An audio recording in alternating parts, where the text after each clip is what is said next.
നമ്മുടെ കല്യാണി ചേച്ചി രംഗത്ത് വന്നിട്ടുണ്ട്. അവര് പറഞ്ഞതെന്ന് വെച്ചിട്ടുണ്ടെങ്കിലേ അവരെ മാത്രല്ല ഒരുപാട് ആളുകളെ ആ ക്ലിനിക്കിലുള്ള ആളുകൾ പറ്റിച്ചിട്ടുണ്ട് എന്നാണ് പറയുന്നത് കേട്ടോ. എന്താ സംഭവം എന്ന് വെച്ചാല് വലിയ രീതിയിലുള്ള തുക വാങ്ങുന്നു എന്നും ബില്ല് ചോദിക്കുമ്പോ ബില്ല് തരുന്നില്ല എന്നും അതൊന്നും കൂടാതെ അവര് മുഖത്ത് എന്താ ആൽക്കഹോൾ അടങ്ങിയിട്ടുള്ള മരുന്ന് തേച്ചിട്ടുണ്ടായ പാടല്ല എന്നും അവർക്ക് പാരമ്പര്യമായിട്ട് അവരുടെ അച്ഛന്റെ ഫോട്ടോയൊക്കെ കാണിക്കുന്നുണ്ട്. അച്ഛനൊക്കെ ഈ ഭാഗത്ത് ഒരു പാടുണ്ട് അത്രേ, അത് പാരമ്പര്യമായിട്ട് അവർക്ക് കിട്ടിയതാണ് എന്നൊക്കെയാണ് പറയുന്നത്. നമുക്ക് എന്തായാലും അവർ ഒരു വിവരണമായിട്ട് വന്നിട്ടുണ്ട്, നമുക്കത് കാണാം. അവരൊരു വീഡിയോ പുറത്തു വിടുന്നുണ്ട്. അവർ ആദ്യമായി പറയുന്ന കാര്യം എന്ന് വെച്ചിട്ടുണ്ടെങ്കിൽ ബില്ല് അവർക്ക് കൊടുത്തില്ല എന്നുള്ളതാണ് ഒരു മെയിൻ പ്രശ്നം. വേറെ പ്രശ്നങ്ങളൊന്നും ഇല്ല. ബില്ല് തന്നില്ല. ബില്ല് തന്ന ബില്ലിലാച്ച അവർ കൊടുത്ത എമൗണ്ടിന്റെ പകുതി മാത്രമേ അതിൽ കാണിച്ചിട്ടുള്ളൂ എന്നുള്ളതാണ്. നമുക്ക് എന്തായാലും കല്യാണിക്ക് പറയാനുള്ള കാര്യങ്ങൾ കേൾക്കാമല്ലോ അല്ലെ. നമ്മൾ എന്തുകൊണ്ടാണ് ഇത്ര വീഡിയോസ് ചെയ്യുന്നത്? ഒരുപാട് ഇൻഫ്ലുവൻസേഴ്സ് എന്ന് പറയുന്ന കുറെ എണ്ണുണ്ട്, കുറെ ഫോളോവേഴ്സ് ഉള്ള ആളുകൾ ഈ കോസ്മെറ്റിക് കമ്പനികളുടെ ഒക്കെ പൈസ വാങ്ങിയിട്ട് ജനങ്ങളെ പറ്റിക്കുന്ന പരിപാടി ഉണ്ട്. അതുകൊണ്ടാണ് റിയാക്ട് ചെയ്യുന്നത്. നമുക്ക് എന്തായാലും കല്യാണിക്ക് പറയാനുള്ളത് കേൾക്കാം. അപ്പോ നമ്മൾ കൊടുത്തേക്കുന്ന പരാതിയുടെ പേപ്പറാണിത് കേട്ടോ. അപ്പൊ അതിന്റെ അകത്തെ ഡേറ്റ് നിങ്ങൾ ശ്രദ്ധിച്ചോ. 1-ാം തീയതിയാണ് നമ്മൾ പരാതി കൊടുത്തേക്കുന്നത്, രജിസ്റ്റർ ചെയ്തേക്കുന്നത്. അപ്പൊ അവര് കൊടുത്തേക്കുന്നത് നമ്മൾ 1-ാം തീയതി തന്നെയാണ് ഈ ക്ലിനിക്കിൽ വിസിറ്റ് ചെയ്തത്. അതായത് എന്റെ ട്രീറ്റ്മെന്റിന്റെ രേഖകൾ വേണമെന്നും പിന്നെ ബില്ല് വേണമെന്നും മാത്രമാണ് നമ്മൾ ആവശ്യപ്പെട്ടത്. അതിനപ്പുറത്തോട്ട് മറ്റൊന്നും നമ്മൾ ആവശ്യപ്പെട്ടിട്ടില്ല. ചെറിയ ക്ലിപ്സ് ഞാൻ ഇവിടെ കൊടുക്കാട്ടോ.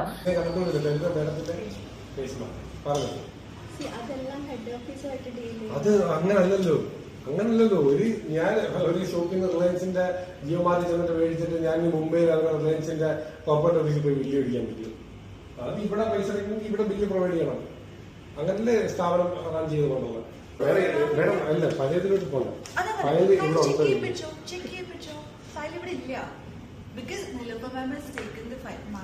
ഞാൻ കാര്യം കേട്ടെ, ഈ ഫയൽ തരാനും ബില്ല് തരാനും എല്ലാം കേട്ടോ കേട്ടോ എല്ലാം മേഡം ഇത്രയും ഡിലേ ആക്കിയത്. അപ്പൊ ഇതിനകത്ത് കള്ളത്തരമില്ലെങ്കിൽ ഞാൻ ഇത്രയും ചോദ്യമുണ്ട്. കള്ളത്തരമില്ലെങ്കിൽ ഇന്ന നിന്റെ ബില്ല് എന്ന് പറഞ്ഞ് എനിക്ക് തരാമല്ലോ. കേട്ടോ ഇത്രയും ബില്ല് ഇത്രയും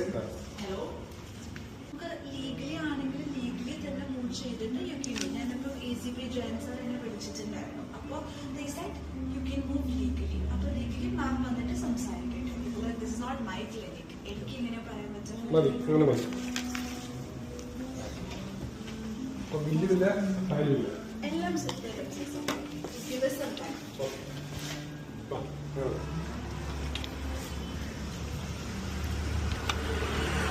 ഓക്കെ. അവര് പറഞ്ഞു വെച്ചിട്ടുണ്ടെങ്കിൽ മാഡത്തിന്റെ കയ്യിൽ, അതായത് ആ ഡോക്ടറുടെ കയ്യിലാണ് അവിടെയുള്ള ബില്ലുകളും മറ്റുള്ള കാര്യങ്ങളൊക്കെ എന്നാണ് അറിയാൻ കഴിഞ്ഞിട്ടുള്ളത്. ഇപ്പൊ ഞങ്ങളുടെ നാട്ടില് ഒരു ക്ലിനിക്ക് ഉണ്ട്. ആ ക്ലിനിക്കിൽ പോയി കഴിഞ്ഞാൽ നമുക്ക് പൈസ അടക്കാനുള്ള ബില്ല് മാത്രമേ അവിടെ തരുള്ളൂ. നമ്മൾ പൈസ അടയ്ക്കുന്നു പോരുന്നു. നമ്മളെ ചികിത്സിച്ച ഡാറ്റാസ് ഉണ്ടാവുമല്ലോ, ആ ഡാറ്റാസ് അവിടെ തന്നെ ഉണ്ടാവുക. അതുപോലെ തന്നെ അവിടെ നിന്ന് തന്നെയാണ് നമുക്ക് മരുന്നും തരുന്നത് എന്നുള്ളതാണ്. ഒരു 10 ദിവസം മുമ്പാണ് നമ്മളെ വേണ്ടപ്പെട്ട ഒരാൾ ഇതേപോലെ തന്നെ മുഖത്ത് ഇങ്ങനെ ഓരോ ചെറിയ പാടുകൾ കാരണം ഡോക്ടറെ അടുത്ത് കാണിക്കുന്നതും ഡോക്ടർ അവിടെ നിന്ന് ഒരു മരുന്ന് കൊടുക്കുന്നു. എന്തോ ക്രീമുകളാണ്. ആ ക്രീം തേച്ചതിന്റെ ഭാഗമായിട്ട് മുഖം വീർത്തപ്പോ ഒരു പേടിയായിട്ട് അവിടെ പോയി ചോദിച്ചപ്പോൾ പറഞ്ഞു ഇത് ബോഡി റിയാക്ട് ചെയ്യുന്നതാണ്, 2 ദിവസം കഴിഞ്ഞ് ചുരുങ്ങുന്നു പറഞ്ഞു. അവർ പറഞ്ഞതുപോലെ തന്നെ അത് ചുരുങ്ങിപ്പോയി. പിന്നീട് ആ പാടും പോയി. അപ്പോൾ ഈ ഡാറ്റ മുഴുവൻ അവരുടെ കയ്യിലുള്ളത്. പക്ഷെ ഇവർ പറഞ്ഞാൽ ഡോക്ടറെ അടുത്ത് കൊണ്ടുപോയി എന്നുള്ളത്. ഡോക്ടറെ അടുത്ത് കൊണ്ടുപോകണം എന്നുണ്ടെന്നുണ്ടെങ്കിൽ അത്രയും ചെറിയ ഒരു സംരംഭം ആയിരിക്കണം ഈ ക്ലിനിക്ക്. അത്രമാത്രം ഡാറ്റ ഉണ്ടാവേ. ഒരാൾ കൊണ്ടുപോകില്ല, ഡോക്ടേഴ്സിന് കൊണ്ടുപോകാൻ കഴിയുമെന്ന് എനിക്ക് തോന്നുന്നില്ല. ഇപ്പൊ ഞാൻ പറഞ്ഞത് എടപ്പാളിലുള്ള ഒരു ക്ലിനിക്കാണ്, എടപ്പാള ചങ്ങരംകുളത്തുള്ള ക്ലിനിക്കാണ്. അവിടെ വന്ന് ട്രീറ്റ്മെന്റ് എടുത്ത ആളുകളുടെ ലിസ്റ്റ് ഒരു സ്റ്റോർ റൂം പോലെ അങ്ങനെ ഇരിക്കുക. ഒരു ലോഡുണ്ട്, ഒരു മഞ്ഞ ഫയലായിട്ട്. ഞാനത് അത്ഭുതപ്പെട്ടിട്ടുണ്ട്, ഇത്രമാത്രം ആളുകൾ വന്നോ എന്നുള്ളത്. അപ്പൊ അത് കൊണ്ടുപോയി എന്നുള്ളൊരു കാര്യം എനിക്ക് വിശ്വസിക്കാൻ കഴിയുന്നില്ല. പിന്നെ അതിനിടയിൽ ഇപ്പൊ കല്യാണി പറഞ്ഞൊരു കാര്യം എന്താ വെച്ചിട്ടുണ്ടെങ്കിൽ കല്യാണിക്ക് ആകെ വേണ്ടത് ബില്ല് മാത്രമായിരുന്നു എന്നുള്ളതാണ്.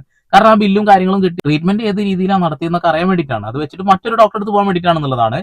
ഇവിടെ ഞാൻ ഒരിക്കലും ഈ കോസ്മെറ്റിക് ഐറ്റംസ് പ്രൊമോട്ട് ചെയ്യുന്ന ആളുകളെ പ്രൊമോട്ട് ചെയ്യണമല്ല കേട്ടോ. കല്യാണം ഇവിടെ ചൂണ്ടിക്കാണിക്കുന്ന കാര്യങ്ങൾക്ക് അനുഭവം നമുക്കുള്ളത് കൊണ്ടാണ് പറയാൻ കഴിയുന്നത്. അതാണ്. ബാക്കിയൊന്ന് കേട്ടോ. അതായത് ഡോക്ടർ എടുത്ത് കൊണ്ടുപോയി എന്നാണ് അവർ പറയുന്നത്. ബാക്കി അപ്പൊ വീഡിയോയിൽ പറയുന്നത് നമ്മൾ മെറ്റാ ഗ്ലാസ് വെച്ച് ഭയങ്കരമായിട്ട് ഷൗട്ട് ചെയ്തു, ബഹളം വെച്ചു, ആകെ അവിടെ ഇങ്ങനെ കച്ചറയാക്കി എന്നുള്ള രീതിയിലാണ് പറയുന്നത്.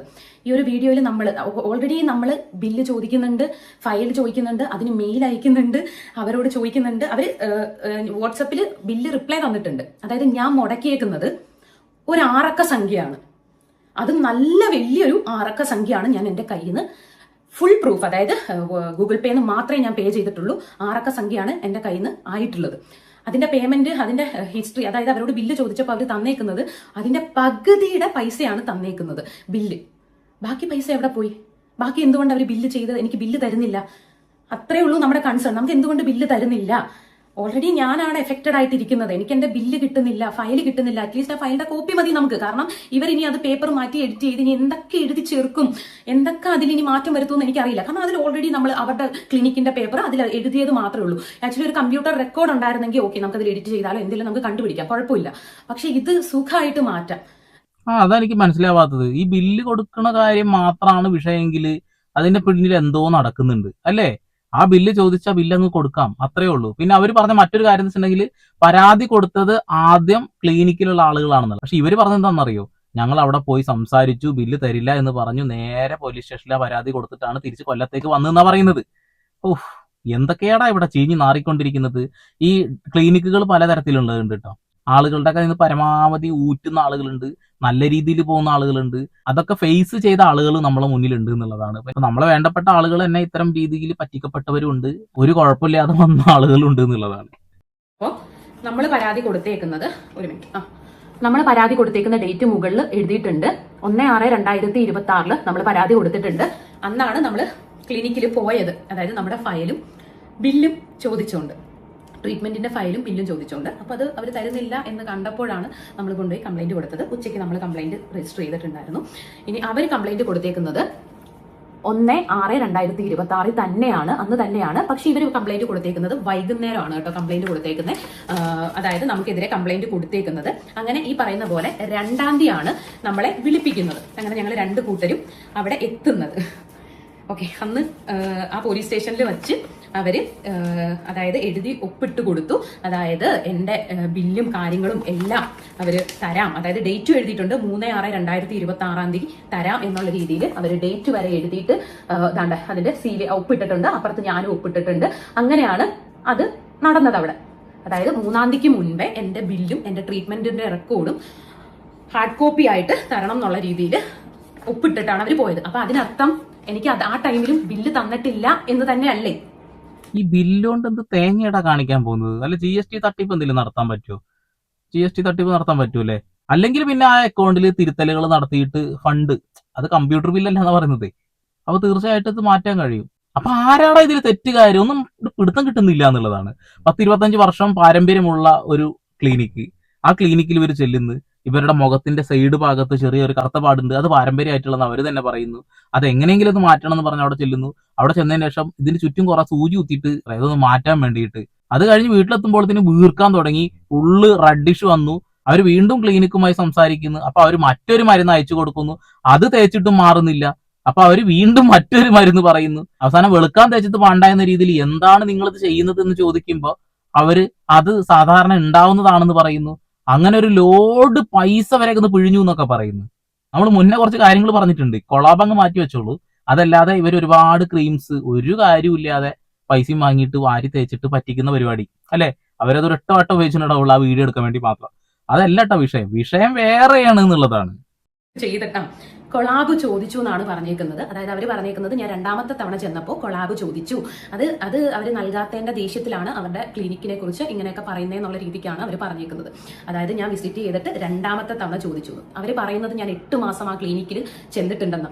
അങ്ങനെ 8 മാസം ഞാൻ കറക്റ്റ് ആയിട്ട് പേയ്മെന്റും കൊടുത്ത് എല്ലാം കൊടുത്ത് അവർ നമ്മൾ പേയ്മെന്റ് കൊടുക്കുമ്പോൾ ഇവൻ ഞാൻ അങ്ങനെ ബില്ല് താന്ന് ഞാൻ അവരോട് ആവശ്യപ്പെടാറില്ല. അവരെന്നോട് പറയും വാട്സപ്പിൽ ബില്ല് സെൻഡ് ചെയ്യാം മാം.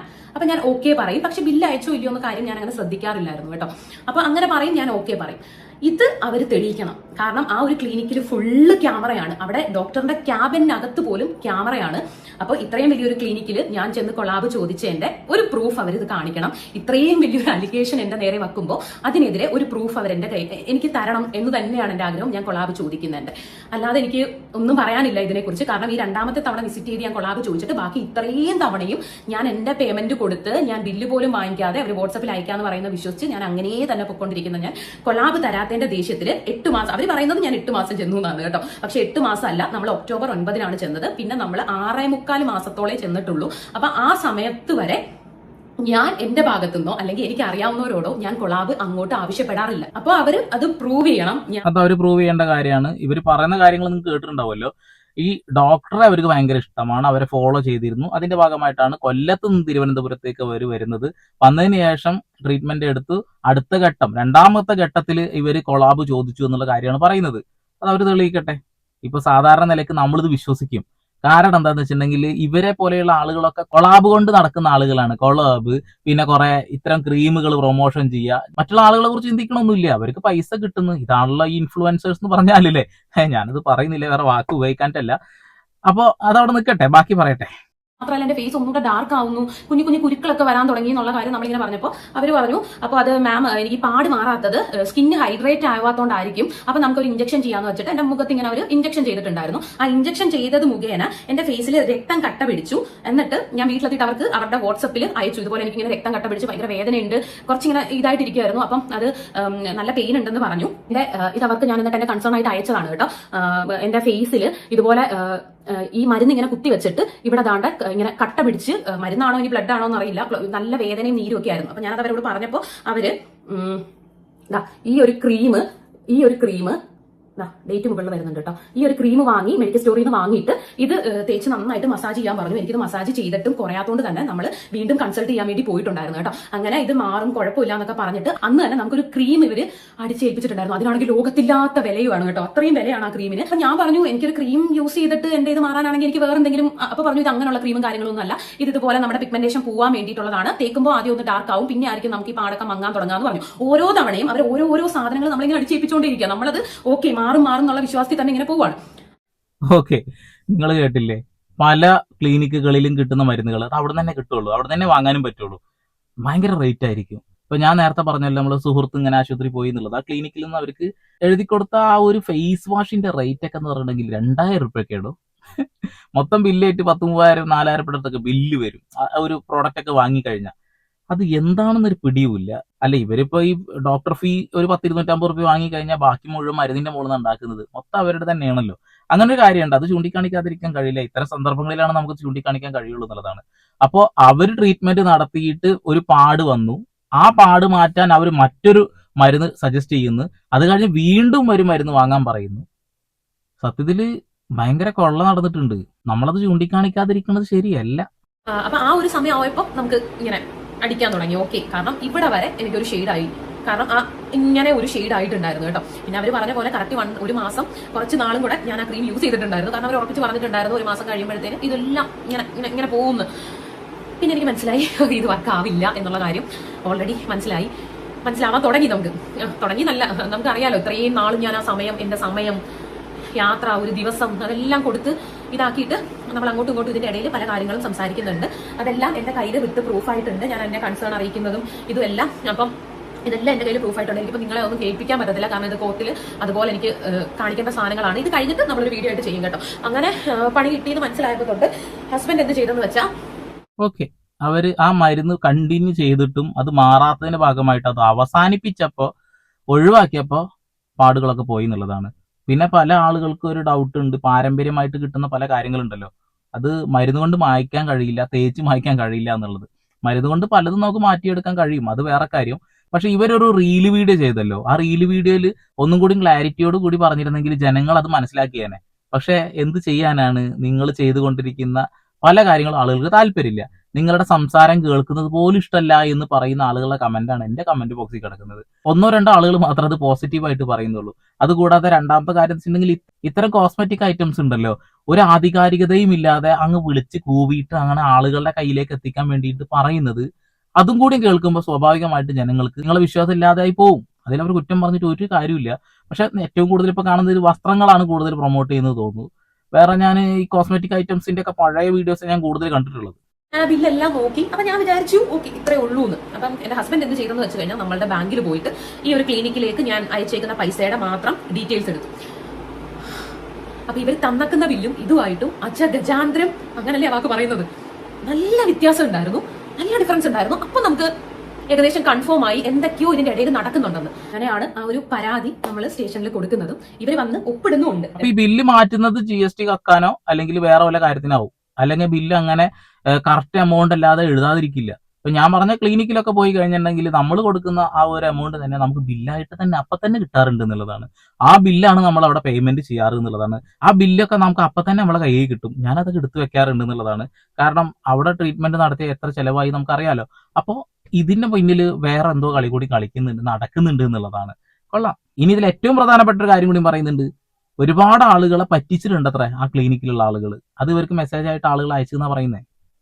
കാരണം കൊണ്ട് മാത്രമാണ് ഞാനിത് എങ്ങനെയാണെങ്കിലും പറയട്ടെ. എനിക്ക് എന്തോരം മെസ്സേജസ് വന്നിട്ടുണ്ടെന്ന് അറിയാവോ ഇൻസ്റ്റയ്ക്കകത്ത് ഇവർ പറ്റിച്ചവരുടെയും ഈ 1 സ്റ്റാർ കൊടുക്കുന്നതും ഒക്കെ ഒന്ന് എടുത്ത് നോക്കി എൻക്വയറി ചെയ്യുക. എനിക്ക് പേഴ്സണലായിട്ട് തന്നെ ഒരുപാട് പേര് മെസ്സേജ് അയച്ചിട്ടുണ്ട്. എന്റെ ആ ഇൻസ്റ്റയിലെ കമന്റ് ബോക്സിൽ തന്നെ എത്രയോ പേര് പറഞ്ഞിട്ടുണ്ട് അതിൽ ഇവരിങ്ങനെ പറ്റിച്ചു, ബില്ല് തരുന്നില്ല, അങ്ങനെയാണ് ഇങ്ങനെയാണ്, ഡോക്ടർ ചൂടായി, എത്രയോ പേര് പറഞ്ഞിട്ടുണ്ട്. അവരുടെ അനുഭവം അല്ലേ. അപ്പൊ വെറുതെ ഒരു കാര്യത്തെക്കുറിച്ച് വെറുതെ വന്ന ഒരു അലിഗേഷൻ പറയാനോ ഒരു സ്ഥാപനത്തിനെ വെറുതെ പൂട്ടിക്കെട്ടാനോ ഒരു കൊളാബ് തന്നില്ല അതുകൊണ്ട് അവരെ മോശം പറഞ്ഞു അങ്ങനെയൊന്നും ഇത്രയും ചെറിയ ഒരു ചിന്താഗതി അങ്ങനെയുള്ള ഒരാളൊന്നും അല്ല കേട്ടോ. നമ്മൾ അത്രയും പ്രൂഫും അത്രയും നമ്മൾ ഇനി ഒരാൾക്ക് ഒരു അബദ്ധം പറ്റരുതെന്ന് വിചാരിച്ചിട്ടാട്ടോ ഇത് നമ്മൾ ഷെയർ ചെയ്തത്. പല കാര്യങ്ങളും നമ്മൾ ഒന്നും ഷെയർ ചെയ്തിട്ടില്ല. കാരണം നമ്മുടെ കയ്യിൽ ഫുള്ള് പ്രൂഫ് ഉണ്ട്. പക്ഷെ നമ്മുടെ അഡ്വക്കേറ്റ് പറഞ്ഞേക്കുന്നത് ഇപ്പൊ ഈ വന്നേക്കുന്നുണ്ടല്ലോ വോയിസ് റെക്കോർഡ്, അല്ലെങ്കിൽ തന്നെ ഒരു ഹോസ്പിറ്റൽ നിങ്ങൾ തന്നെ ഒന്ന് ആലോചിച്ച് നോക്ക്, അല്ലെങ്കിൽ ഒരു ക്ലിനിക്ക്, ഞാൻ എന്റെ കൺസേൺ ആയിക്കോട്ടെ, എനിക്ക് വട്ടച്ചോറി പിടിച്ചു, ഞാൻ എന്റെ കൺസേൺ ആയിട്ട് ഹോസ്പിറ്റലിൽ ചെന്നു, ഞാൻ അതിന്റെ ട്രീറ്റ്മെന്റ് എടുക്കുന്നു.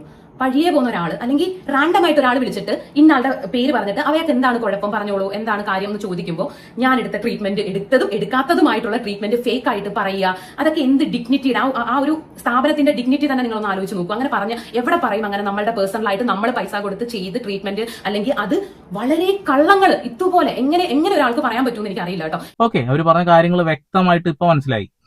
നമ്മൾ ഏത് ക്ലിനിക്കിൽ പോയാലും ഇത്തരം അനുഭവങ്ങൾ ഉണ്ടാവാറുണ്ട് എന്നുള്ളതാണ്. പലപ്പോഴും നമുക്ക് പൈസ ഒരുപാട് നഷ്ടപ്പെടുന്ന ഒരവസ്ഥ, ഒരുപാട് മരുന്നുകൾ വാങ്ങിക്കൂട്ടിയിട്ട് അസുഖം മാറാത്തൊരവസ്ഥ. ബെസ്റ്റ് ആക്ടർ സിനിമയിൽ നമ്മുടെ ലാല് പറഞ്ഞ പോലെ ഇതിങ്ങനെയാണ് എന്ന് പറയുന്നില്ലേ, ആ ഒരു സാധനം പോലെയാണ്. എന്നാൽ പോലും നിങ്ങൾ ഒരു കാര്യം മനസ്സിലാക്കണം, ഇൻഫ്ലുവൻസേഴ്സ് എന്ന് പറയുന്ന കുറെ ആളുകളുണ്ട്. ഈ ഇൻഫ്ലുവാണുകൾ കുറെ കാര്യങ്ങൾ നിങ്ങളെ പറ്റിക്കാൻ വേണ്ടിയിട്ട് പല പ്രോഡക്റ്റുകളും നിങ്ങളെ മുന്നിൽ കൊണ്ടുവരാൻ ശ്രമിക്കും. ഈ കോസ്മെറ്റിക് ഐറ്റംസ്, ക്യാൻസർ വരുന്നതും ഒരുപാട് ആരോഗ്യ പ്രശ്നങ്ങൾ ഉണ്ടാക്കുന്നതായിട്ടുള്ള പല മരുന്നുകളും കാണിക്കും. നിങ്ങൾ അതിലൊന്നും പോയി വീടരുത്. നിങ്ങൾ ദയവ് ചെയ്തിട്ട് കൃത്യമായ ഒരു ഡോക്ടറെ അടുത്ത് കാണുക, ആ ഡോക്ടർ തരുന്ന മരുന്നുകൾ തന്നെ ഉപയോഗിക്കുക.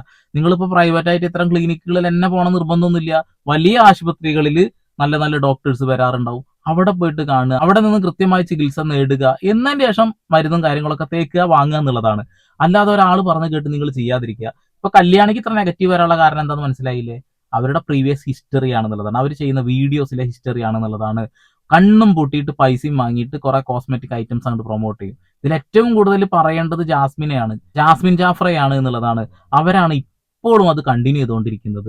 ജനങ്ങളെ പറ്റിക്കുന്ന ഒരു പരിപാടിയാണ്. നിങ്ങളെ ഫോളോവേഴ്സിനെ നിങ്ങൾ ചതിക്കരുത്, പറ്റിക്കരുത്. അത്ര മാത്രമേ എനിക്ക് ഈ വിഷയത്തിൽ പറയാനുള്ളൂ. എനിക്ക് വേണമെങ്കിൽ ഇപ്പൊ ഇവർ ചെയ്ത ഈ വീഡിയോ ചെയ്യാതിരിക്കുക, അത് കണ്ടില്ല എന്ന് വെക്കാം. പക്ഷെ അതല്ലല്ലോ നമ്മൾ ചെയ്യേണ്ടത്. നമ്മൾ സോഷ്യൽ മീഡിയയിൽ വരുന്ന കാര്യങ്ങൾ റിയാക്ട് ചെയ്യുന്നുണ്ടെന്നുണ്ടെങ്കിൽ അതിലെല്ലാ വശങ്ങളും കൂടി നമ്മൾ റിയാക്ട് ചെയ്തേ ഒക്കുള്ളൂ. അത് ആ വിഷയത്തിനെ കുറിച്ചിട്ടുള്ള എല്ലാ തെറ്റിദ്ധാരണകളും മാറാനും എല്ലാ ശരിധാരണകൾ കിട്ടാനും ഒരു ഉപകാരമാവും അല്ലെ. വീണ്ടും വരെ പുതിയ വാർത്താ വിശേഷങ്ങളുമായി സന്ദീപ് പടപ്പാൾ സൈനിങ് ഓഫ്.